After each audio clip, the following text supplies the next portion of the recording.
हरे कृष्णा। धनतेरस पर्व की आप सभी को शुभकामनाएं। भगवान धन्वंतरी और माँ लक्ष्मी की विशेष कृपा आप और आपके परिवार पर सदैव बनी रहे।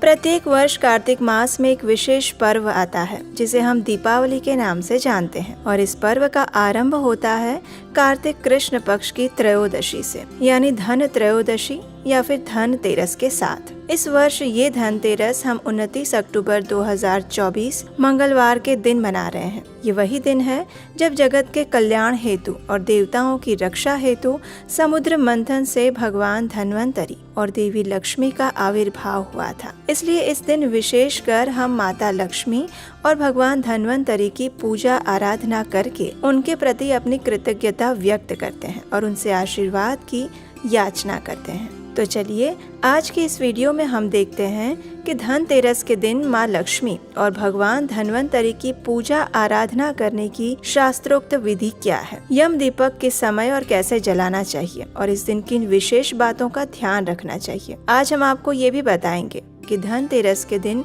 सोना या चांदी खरीदने का शुभ मुहूर्त कौन सा है। आप चाहे विश्व के किसी भी कोने में हो, आपके लिए धनतेरस की पूजा विधि का समय क्या रहेगा, इस विषय में भी आपको जानकारी मिलेगी। तो अंत तक इस वीडियो को अवश्य देखिएगा, क्योंकि आपके सभी प्रश्नों के उत्तर इस वीडियो में कहीं न कहीं छिपे हुए हैं। तो चलिए आरंभ करते हैं। सबसे पहले बात करते हैं कि धन त्रयोदशी के दिन पूजन विधि कैसी होनी चाहिए। ये विधि सभी के लिए है, चाहे कोई वैष्णव हो, स्मार्त हो, शैव हो या फिर शाक्य। जो भक्त इस्कॉन से जुड़े हुए हैं और कृष्ण भावनामृत का पालन करते हैं, वे भी अगर धन त्रयोदशी के दिन लक्ष्मी पूजन करना चाहें तो इस विधि से कर सकते हैं, क्योंकि ये शास्त्रोक्त वैष्णव विधि भी है। तो देखिए, धन त्रयोदशी के दिन माँ लक्ष्मी और भगवान धन्वंतरी दोनों की ही विशेष और अलग अलग पूजा की जाती है। संध्या के समय यानी प्रदोष काल में देवी लक्ष्मी की पूजा की जाती है और प्रातः काल में भगवान धन्वंतरी की पूजा और उनके लिए एक विशेष यज्ञ का आयोजन किया जाता है, जिसे आप घर पे भी कर सकते हैं और जिसमें कुछ विशेष औषधियों द्वारा आहुति दी जाती है। तो चलिए सबसे पहले हम संध्या के समय प्रदोष काल में की जाने वाली देवी लक्ष्मी की पूजा विधि जान लेते हैं। धन त्रयोदशी के दिन यानी 29 अक्टूबर मंगलवार को संध्या के समय प्रदोष काल रहेगा शाम 5:38 से लेकर रात्रि के 8:13 तक, और वृषभ काल रहेगा शाम 6:31 से लेकर 8:27 तक। धनतेरस के दिन लक्ष्मी पूजा करने का योग्य समय सामान्य रूप से प्रदोष काल के समय ही माना जाता है। इसलिए इस बार भी धनतेरस की पूजा का समय रहेगा 29 अक्टूबर मंगलवार के दिन शाम 5:38 से लेकर 8:13 के बीच में। ये समय उत्तर भारत की समय सारणी अनुसार है। भारत के विभिन्न शहरों और विश्व के अन्य देशों का लक्ष्मी पूजन समय हम इसी वीडियो के अंत में बताएंगे। अब लक्ष्मी पूजन के लिए सबसे पहले आप अपने पूजा के स्थान को स्वच्छ कर लीजिए। घर को भी संपूर्ण रूप से स्वच्छ और सुचारू रूप से सजा लीजिए। उसके बाद पूजा के स्थान पर एक मध्यम उच्च आसन स्थापित करिए। उसके ऊपर सफेद, पीला या लाल रंग का कपड़ा बिछाइए। तत्पश्चात उस स्थान पर चावल के कुछ दानों से आप देवी लक्ष्मी और भगवान विष्णु को स्थापित करने के लिए कुछ रंगोली बना सकते हैं या फिर आसन बना सकते हैं। सबसे पहले मध्य में भगवान नारायण और देवी लक्ष्मी के विग्रहों की स्थापना करें। अगर आपके पास उनके विग्रह नहीं है तो आप उनका चित्र भी रख सकते हैं। उसके बाद उनके पास अपने गुरु या फिर जगत गुरु श्रील प्रभुपाद का चित्र रखें। तत्पश्चात आपने अगर धन त्रयोदशी के दिन कुछ सोने या फिर चांदी के आभूषण या सिक्के खरीदे हैं तो उनको भी एक छोटी थाली के अंदर रखिए। अगर आपने इस दिन सोने या चांदी की कोई खरीदी नहीं की है तो आप अपने पुराने कुछ महत्वपूर्ण आभूषण जैसे कि मंगलसूत्र, लक्ष्मी देवी के चित्र युक्त सोना या चांदी के सिक्के इत्यादि भी रख सकते हैं। इस धनतेरस की पूजा में सौभाग्यवती स्त्रियों को अपने मंगलसूत्र की पूजा अवश्य करनी चाहिए। इससे उनका सौभाग्य अखंड और सुरक्षित बना रहता है। अगर आपके पास 10, 20, 50 या 100 रुपए के नोट्स हैं तो उन्हें भी आज के दिन पूजा में रखा जा सकता है, लेकिन वे नए नोट्स होने चाहिए। अब इन सभी वस्तुओं और विग्रहों को अपने अपने स्थान पर रखने के बाद सबसे पहले अगरबत्ती जलाकर उसे सर्वप्रथम अपने गुरु को या श्रील प्रभुपाद को दिखाएं। उसके बाद उसे भगवान नारायण और देवी लक्ष्मी को अर्पित करें। इसके लिए आप अगरबत्ती को दाईं ओर घुमाते हुए उनके चरणों में 4 बार घुमाएं। उसके बाद उनकी नाभि में 2 बार और फिर उनके पूरे विग्रह के सामने 7 बार घुमाएं। पूजा करते समय जब हम सबसे पहले कोई भी पूजा की वस्तु दिखाते हैं तो इसका अर्थ ये होता है कि ये पूजा में हम अपने गुरुजनों की अध्यक्षता में और उनके मार्गदर्शन में कर रहे हैं। इससे भगवान अधिक प्रसन्न होते हैं और हमारी पूजा में यदि कोई त्रुटि भी रह जाए तो भगवान उसे क्षमा कर देते हैं। तो इस प्रकार धूप देने के बाद अब समय है देवी लक्ष्मी और श्री विष्णु को स्नान करवाने का। तो उसके लिए एक पात्र में गुनगुना जल लीजिए, उसमें गंगा जल की कुछ बूंदे डालिए। उसके साथ दूसरे पात्र में पंचामृत तैयार कीजिए। पंचामृत बनाने की विधि आप सभी जानते ही होंगे। इसके लिए हमें पंच अमृत यानी कि 5 प्रकार के अमृत के समान पदार्थ लेने होते हैं। सबसे पहले 1 चम्मच मधु, 1 चम्मच गुड़ या फिर चीनी, 1 चम्मच दही, 2 चम्मच गाय का घी और 7 से 8 चम्मच हल्का सा गुनगुना दूध लेना है। इन सभी चीजों को आप एक पात्र में मिला लीजिए। अगर आपके पास चांदी का पात्र है तो उसमें ये पंचामृत बनाना सबसे अच्छा होता है, क्योंकि आयुर्वेद के अनुसार भी ये अत्यंत स्वास्थ्य वर्धक माना गया है। अगर चांदी का पात्र नहीं है तो आप इसे किसी भी सामान्य पात्र में या फिर मिट्टी के पात्र में भी रख सकते हैं। अब पंचामृत स्नान के लिए एक बड़ी थाली या फिर पात्र लीजिए जो स्वच्छ हो और जिसका उपयोग पहले कभी भी भोजन के लिए ना किया गया हो। उसमें भगवान नारायण और लक्ष्मी देवी के विग्रह रखिए। उन्हें सबसे पहले पंचामृत का स्नान करवाइए। उसके बाद उन्हें गुनगुने जल से स्नान करवाकर स्वच्छ कर लीजिए। स्नान करवाते समय आप स्नान मंत्र बोल सकते हैं और अगर आपको वो नहीं आता है तो आप सिर्फ हरे कृष्ण महामंत्र का जप करते हुए भी भगवान को स्नान करवा सकते हैं। हरे कृष्ण कृष्ण कृष्ण हरे हरे, हरे राम राम राम हरे हरे। इस प्रकार उन्हें स्नान करवाने के बाद अब उन्हें स्वच्छ कपड़े से साफ कर लीजिए। अब उसके बाद पुनः उनके आसन पर उन्हें स्थापित करिए। उन्हें सबसे पहले वस्त्र प्रदान करिए, तत्पश्चात चंदन, पुष्प, कुमकुम, अक्षत अर्पित कीजिए। इस दिन देवी लक्ष्मी और भगवान विष्णु को प्रिय कमल का पुष्प या फिर मालती पुष्प उन्हें अर्पित करने चाहिए। अगर आपके पास देवी लक्ष्मी और भगवान नारायण के विग्रह नहीं है और सिर्फ चित्र हैं, तो आप उनका स्नान नहीं करवा सकते। ऐसे में आप उनके ऊपर गंगा जल की कुछ बूंदे छिड़क कर उनके चित्र को स्वच्छ कर लीजिए और फिर उन्हें चंदन, कुमकुम, अक्षत, पुष्प इत्यादि से पूजा करिए। अब आपने अपने जो भी आभूषण, मंगलसूत्र या फिर सिक्के पूजा में रखे थे, उनकी पूजा भी इसी विधि अनुसार कीजिए। जो नोट्स रखे हैं उन्हें सिर्फ चंदन, कुमकुम और पुष्प अर्पित करके पूजा करिए। तत्पश्चात अपने गुरुजनों के पास पुष्प और अक्षत अर्पित कीजिए। इस प्रकार सभी की पूजा करने के बाद अब जिस पंचामृत से आपने भगवान को स्नान करवाया था, उस जल को बाजू में रख लीजिए। अब समय है भगवान और देवी लक्ष्मी की आरती करने का। ये आरती आप अपने स्थानिक नियम और गीत गाकर कर सकते हैं। अगर नहीं है तो आप श्री सूक्तम प्रार्थना भी गा सकते हैं। आरती करते समय भी आरती को सबसे पहले अपने गुरुजनों को दिखाकर भगवान और माता लक्ष्मी के सामने दाईं ओर घुमाना है। उसमें भी सबसे पहले उनके चरण पर 4 बार घुमाए, फिर नाभि पर 2 बार, मुख के समक्ष 3 बार और फिर संपूर्ण विग्रह पर 7 बार घुमाए। अंत में श्रील प्रभुपाद और गुरु के सामने इस आरती को मात्र 7 बार घुमाएं। तत्पश्चात परिवार के सभी सदस्यों को आरती दीजिए और अब सब साथ बैठकर देवी लक्ष्मी की स्तुति करते हुए श्री सूक्तम का पाठ करें अथवा उसका श्रवण करें और इसके साथ ही धन त्रयोदशी की कथा का भी श्रवण करें। श्री सूक्तम का ये स्तोत्र और कथा दोनों ही आपको हमारे चैनल पर मिल जाएंगे। इसके लिए लिंक भी नीचे डिस्क्रिप्शन बॉक्स में दिए गए हैं। अब समय है भगवान नारायण और देवी लक्ष्मी को भोग अर्पित करने का। तो इस दिन देवी लक्ष्मी और भगवान श्री हरि के लिए गाय के दूध से बनी हुई खीर अर्पित करनी चाहिए। अगर खीर नहीं बना सकते तो आप कोई भी मिठाई अर्पित कर सकते हैं, लेकिन प्रयास करें कि इस दिन पूजा में घर में बनाई हुई मिठाई ही अर्पित करें। अगर बहुत मुश्किल है घर पर बनाना तभी बाहर से लाए हुए व्यंजन अर्पित कीजिए। इस दिन आप भगवान के लिए कुछ सात्विक अन्न भोग भी बना सकते हैं। जो भी आप अपने घर में भोजन करते हैं उसे बिना लहसुन प्याज के बनाएं,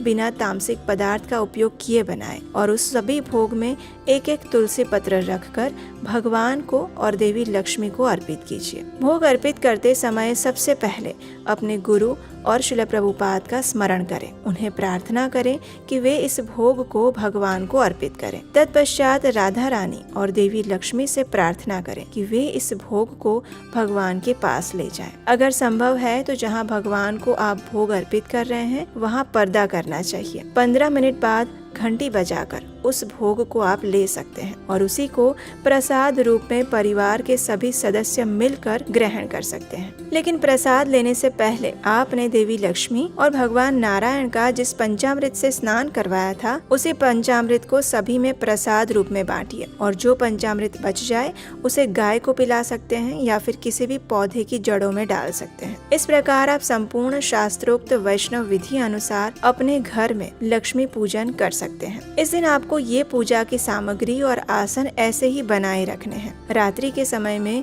जब भगवान को शयन करवाते हैं उस समय आप भगवान के पास रखे हुए अपने आभूषण और मूल्यवान वस्तुओं को उठाकर सुरक्षित स्थान पर रख लीजिए और भगवान श्री हरि और देवी लक्ष्मी के पास जो पुष्प हैं उन्हें भी हटा लीजिए, लेकिन उन्हें इसी स्थान पर स्थापित रखिए। अगले दिन प्रातः काल जब आप विसर्जन करेंगे तो उस समय आप उनके विग्रह और चित्र को पूजा घर में या फिर उनके स्थान पर रख सकते हैं और जिस अक्षत से उनका आसन बनाया था उनमें से कुछ अक्षत या फिर चावल के दाने आप जहां अपना धन रखते हैं वहां एक पोटली बांधकर रख सकते हैं। इससे वर्ष भर घर में लक्ष्मी देवी की कृपा बनी रहती है और बाकी पूजा की जो भी सामग्री थी उसे आप निर्माल्य में डाल सकते हैं या फिर उनका जल प्रवाह कर सकते हैं। आइए अब देखते हैं कि इस दिन भगवान धन्वंतरी की पूजा कैसे करनी चाहिए। तो देखिए, भगवान धन्वंतरी आयुर्वेद के प्रवर्तक आचार्य और देवता हैं। वे हमें स्वस्थ शरीर और आरोग्य प्रदान करते हैं, क्योंकि अगर शरीर स्वस्थ नहीं है तो आपके पास जितना भी धन संपत्ति आ जाए आप उसका उपयोग नहीं कर पाएंगे। तो इसलिए इस दिन भगवान धन्वंतरी का आशीर्वाद प्राप्त करना, उनके प्रति अपनी कृतज्ञता व्यक्त करना अत्यंत आवश्यक है। सामान्य रूप से धन त्रयोदशी के दिन भगवान धन्वंतरी की पूजा दिन के समय में प्रातः काल में की जाती है, लेकिन क्योंकि इस बार धन त्रयोदशी का आरंभ 29 को संध्या में हो रहा है तो आप ये पूजा आज शाम को भी कर सकते हैं और कल प्रातः में जब तक त्रयोदशी तिथि रहती है उस समय में भी कर सकते हैं। इसके लिए अगर आपके पास घर में उनका विग्रह है तो वो, और नहीं है तो उनका चित्र आप ले सकते हैं। उन्हें भी पूजा के स्थान पर एक अलग से मध्यम उच्च आसन पर स्थापित करिए। उस आसन पर एक सफेद या पीले रंग का वस्त्र बिछाइए जो स्वच्छ हो और पहले कभी उपयोग में लिया हुआ ना हो। उस पर भगवान धन्वंतरी के चित्र या विग्रह की स्थापना करने के बाद सबसे पहले उन्हें भी धूप या अगरबत्ती अर्पित करें। उसके बाद उन्हें चंदन, अक्षत और पुष्प अर्पित करें और फिर उनकी भी आरती करें। अगर आपके पास उनके विग्रह हैं तो आप आगे बताई हुई विधि अनुसार उनका भी पंचामृत स्नान करवा सकते हैं। अब उनकी पूजा समाप्त करने के बाद आप उन्हें भी कुछ स्वादिष्ट मिठाई या भोग अर्पित कीजिए। उसके बाद आप अपने घर में ही एक छोटा सा यज्ञ कर सकते हैं, जिसमें आप सबसे पहले मंगलाचरण प्रार्थना गाकर उसके नाम की आहुति दीजिए, गुरुजनों को याद करिए और उसके बाद भगवान धन्वंतरी के अष्टोत्तर नाम स्तोत्र का पाठ करते हुए 108 बार इस यज्ञ में आहुति दे सकते हैं। अगर ये स्तोत्र नहीं है तो आप इनमें से किसी भी मंत्र का उच्चारण करते हुए आहुति प्रदान कर सकते हैं और ये मंत्र हैं: ओम नमो भगवते महासुदर्शनाय वासुदेवाय धन्वंतरये अमृत कलश हस्ताय सर्वभय विनाशाय सर्वरोग निवारणाय त्रैलोक्यपतये त्रैलोक्य निधये श्री महाविष्णु स्वरूप श्री धन्वंतरी स्वरूप श्री श्री औषध चक्र नारायणाय स्वाहा। अगर आपको लगता है कि ये मंत्र अधिक लंबा है तो आप इस मंत्र का उच्चारण करते हुए भी आहुति दे सकते हैं। ओम धन धन्वंतरये नमः। इस प्रकार आहुति पूर्ण करने के बाद आप इस गायत्री मंत्र का उच्चारण करके यज्ञ की पूर्णाहुति करें। ओम वासुदेवाय विद्महे सुधाहस्ताय धीमहि तन्नो धन्वन्तरिः प्रचोदयात्। अब प्रश्न आता है कि किस चीज़ की आहुति देनी चाहिए। तो उसके लिए आप कोई भी दिव्य औषधि, गिलोय, अपामार्ग या अग्निहोत्र की सूखी सामग्री उपयोग में ले सकते हैं।